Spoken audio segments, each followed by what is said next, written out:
देव, सही टाइम पे आपने एकदम एंट्री मारी है। एनएसयूआई के प्रदेश अध्यक्ष बनने की बारी है। वोटिंग को लेकर तमाम जो कहेंगे कि वेट कर रहे हैं प्रदेश अध्यक्ष बनने के लिए युवा, क्या कुछ कहेंगे? पूरे देश के अंदर सरकार जो है अभी तक सामने नहीं आई है। नीट के मुद्दे पर एक बहुत गंभीर और नौजवानों के भविष्य का मुद्दा है कि इस तरीके से 10-10 हजार के अंदर जो है नौजवानों का भविष्य जो है बेचा गया है। संगठन एबीवीपी में भी लोग नहीं चाहते कि छात्र संघ चुनाव हो, क्योंकि वो एक कार्यकर्ताओं को कार्यकर्ता की दृष्टि से इसलिए देखते हैं कि वो दरी बिछाने का काम करे, वो नेतृत्व या नेता स्थापित नहीं हो। एनएसयूआई अपना राजस्थान में कुनबा बढ़ाने को लेकर तमाम प्रयास और जतन करती है और कहीं ना कहीं सफल होती हुई भी देखी जा रही है। आज एबीवीपी के एक कार्यकर्ता देव पलसानिया को एनएसयूआई में जोड़ लिया गया है और इस पूरी मुद्दे पर बातचीत करने के लिए विनोद झाकर जी हैं, जिन्होंने साफ तौर पर एक बड़ी जिम्मेदारी भी ली है कि देव पलसानिया हमारे साथ इस कुनबे में बढ़ चुके हैं, अब इनको आगे बढ़ाने का काम मेरा है। क्या कुछ आप कहेंगे? एक बड़ी जिम्मेदारी के साथ आपने बोला है कि देव तो आ गया है, लेकिन अब देव को भी आगे बढ़ाना मेरी जिम्मेदारी है। बिल्कुल, देखिए, जो भी इस देश के अंदर लोकतांत्रिक प्रक्रिया में, संविधान में जो भरोसा करते हैं और जो नौजवान ये मान चुके हैं कि इस देश के अंदर आज गलत हो रहा है युवाओं के साथ, चाहे वो किसी भी वर्ग के साथ हो, वो तमाम साथी जाग कर जो है हमारी इस लड़ाई में शामिल हो गए हैं। हमारे साथी देव पलसानिया जी जो हैं एबीवीपी में थे और उन्होंने वहाँ काम किया, लेकिन उनको समझ में आया कि वहाँ पे जो है संविधान विरोधी गतिविधियाँ होती हैं और वहाँ पे फ्रीडम ऑफ स्पीच जो है उसका कहीं भी कोई प्लेटफॉर्म नहीं है। वहाँ व्यक्ति अपनी बात नहीं कह सकता है, अपना विरोध प्रदर्शित नहीं कर सकता है। तो उन सब चीज़ों को छोड़कर आज ये जो है एनएसयूआई की जो लोकतांत्रिक प्रक्रिया है उसका में शामिल हुए, उस विचारधारा में शामिल हुए। इन्हें स्पष्ट तौर पे कहा कि अब देश के अंदर जो है उन्हीं का शासन होना चाहिए जो संविधान के पक्ष में है, जो भाई को भाई से जोड़ के चलने के काम करते हैं। तो मैं बधाई भी देता हूँ, शुभकामनाएं भी देता हूँ और मैं कहूँगा कि हमारी इस देश बचाने की लड़ाई में जो है आज एक साथी और बढ़े हैं, तो हम सब मिलकर जो है इस तानाशाह सरकार के खिलाफ लड़ाई लड़ेंगे। इकलौते देव की एंट्री हुई है या फिर इस कार्यक्रम के बाद में अब उन तमाम लोगों की एंट्री होने वाली है जो कि चाहते हैं कि एबीवीपी छोड़कर एनएसयूआई में आए? बहुत नौजवान चाहते हैं, सबकी यही इच्छा है। देखो, राजनीतिक तौर पे भी वो वहाँ जो है मौका नहीं देते हैं। ये राहुल गांधी जी की युवा सोच है कि यहाँ नौजवानों को जो है हर जगह मौका दिया जाता है, उनको उनकी नेतृत्व क्षमता के आधार पर जो है आगे बढ़ाया जाता है। तो मैं सबसे नौजवानों से यही कहूँगा कि राजनीति के साथ साथ एनएसयूआई जो है उसका मुख्य काम यही है कि हम हमारे जो आज बदहाल होते कैंपस हैं, जो आज शिक्षा का स्तर है वो दिन प्रतिदिन घटता जा रहा है, इन सब मुद्दों को लेके जो है हमें एकजुट होके लड़ाई लड़नी है। साथ में जो नौजवान राजनीति करना चाहते हैं वो भी हमारे साथ जुड़ें, क्योंकि मैं मानता हूँ कि एनएसयूआई और छात्र राजनीति पहली सीढ़ी होती है।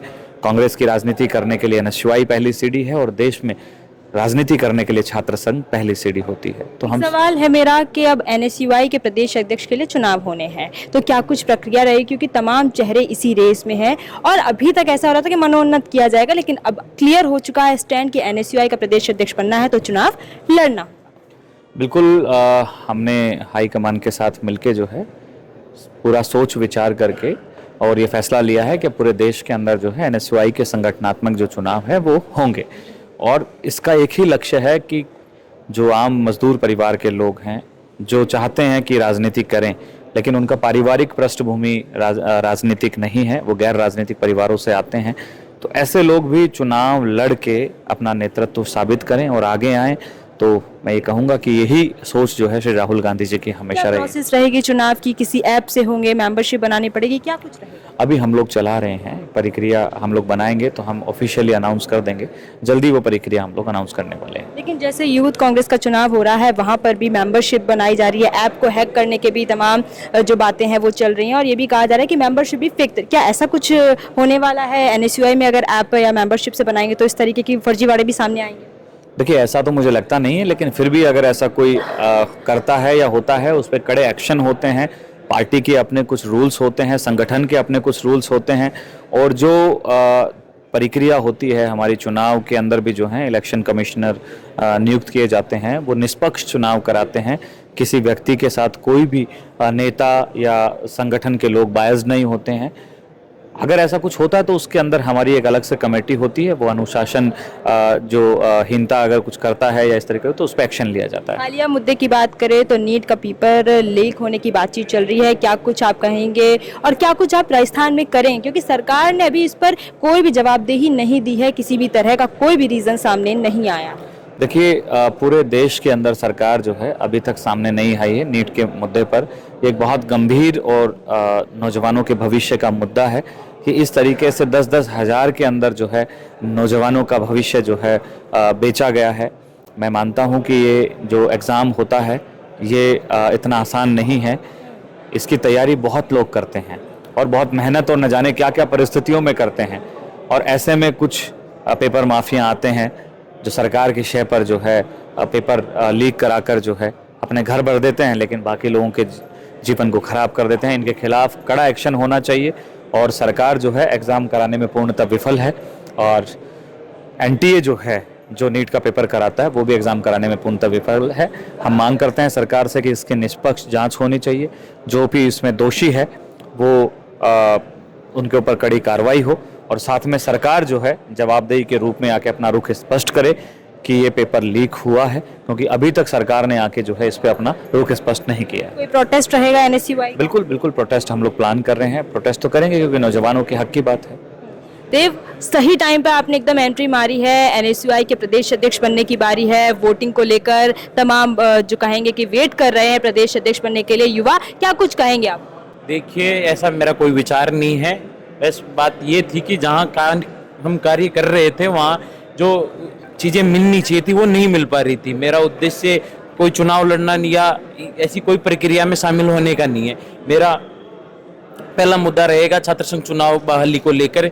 छात्र संघ चुनाव बहाली को लेकर इसलिए रहेगा कि मेरे जैसे कई जो लाखों युवा छात्र नेता जो कि प्रयास करते हैं राजनीति में आने का, उनको कहीं ना कहीं दबाने का काम बीजेपी सरकार कर रही है। बीजेपी के संगठन एबीवीपी में भी लोग नहीं चाहते कि छात्र संघ चुनाव हो, क्योंकि वो एक कार्यकर्ताओं को कार्यकर्ता की दृष्टि से इसलिए देखते हैं कि वो दरी बिछाने का काम करे, वो नेतृत्व या नेता स्थापित नहीं हो। इसीलिए ये एक वैचारिक लड़ाई थी जिसको आज मैंने एनएसयूआई में तब्दीली करके एक नई लड़ाई जारी रखने के लिए कार्य करूंगा। छात्र संघ चुनाव बहाली के लिए लड़ाई जारी रहेगी। युवाओं के जो मुद्दे हैं उनको उठाने के लिए काम किया जाएगा। एबीवीपी में क्या कमियां हैं जिन वजह से आप छोड़कर एनएसयूआई में आए और आपको लगता है यहाँ मेरा भविष्य सिक्योर? देखिए, एक तो वहाँ बोलने की आज़ादी नहीं है, दूसरा बंटवारे की राजनीति है। वो भगवा पहनकर लोगों को बांटने की बात करते हैं, जाति धर्म पर लड़ाने का काम करते हैं। और दूसरा, जो मेरे जैसे एक ग्रामीण परिवेश से आने वाले उन तमाम कार्यकर्ताओं को एक उस हीन दृष्टि से देखा जाता है, एक विशेष समुदाय द्वारा इन पर प्रताड़ना की जाती है। देखिए, आपने सुना यहाँ पर विनोद झाकड़ को और देव पलसानिया को, जिन्होंने साफ तौर पर कहा है कि एनएसयूआई का कुनबा अब लगातार बढ़ता ही रहेगा और तमाम वो लोग जो एनएसयूआई की विचारधारा से जुड़े हुए हैं वो इसको प्रमोट करते रहेंगे, राजस्थान समेत पूरे एनएसयूआई में एक नई ऊर्जा देने का काम करेंगे।